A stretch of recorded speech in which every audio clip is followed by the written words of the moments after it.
यह बाबा जगन्नाथ की यह धरती है और साथ ही मां माणिकेश्वरी देवी की यह धरती है।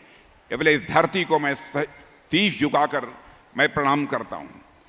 मुझे यह बतलाया गया है कि यह शहीद रेंडो माझी जी की भी धरती है और इतना ही नहीं, श्री जगदीश प्रसाद जोशी जी की भी धरती है।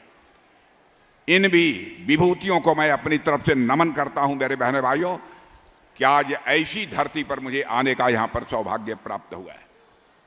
जहां तक कालाहांडी का प्रश्न है, लंबे समय से भारत की राजनीति में मैं अपनी भूमिका निभा रहा हूं। कालाहांडी आज के कुछ साल पहले लोग कहते थे जहां सबसे अधिक भूखमरी हो, जहां सबसे अधिक गरीबी हो। पंडित जवाहरलाल नेहरू भी, चाहे वह श्रीमती इंदिरा गांधी रही हों, चाहे राजीव गांधी जी रहे हों, चाहे डॉक्टर मनमोहन सिंह जी रहे हों, सब ने यह दावा किया हमारी सरकार बना दो, हम भारत से गरीबी को मिटा देंगे। आपने सारे इन लोगों की सरकार बनाई। 50-55 वर्षों तक अखंड हुकूमत इस हिंदुस्तान में यदि किसी की रही है तो कांग्रेस की रही है, लेकिन हिंदुस्तान की गरीबी दूर नहीं हुई है। लेकिन बहनों भाइयों, मैं दावे के साथ कह सकता हूं, हमारे प्रधानमंत्री मोदी जी के आने के बाद 8-9 वर्षों के अंदर ही हम लोगों ने भारत से 25 करोड़ लोगों को गरीबी रेखा से बाहर करने में कामयाबी हासिल की है।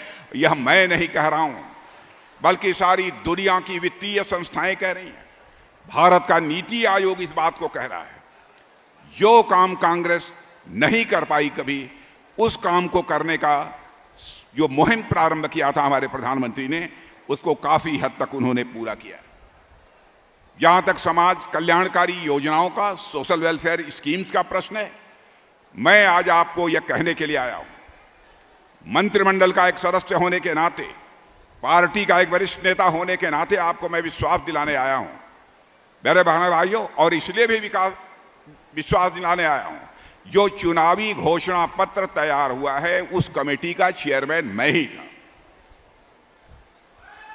घोषणा पत्र में जो कुछ भी हम लोगों ने लिखा है बहुत सोच समझ कर लिखा है।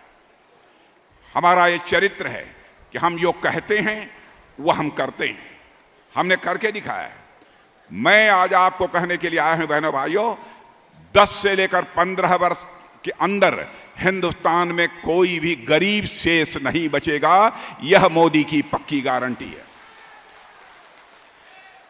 इस हिंदुस्तान में एक भी व्यक्ति शेष नहीं बचेगा आगामी 5 से लेकर 5 वर्षों के अंदर जिसके पास रहने के लिए पक्का मकान न मुहैया हो।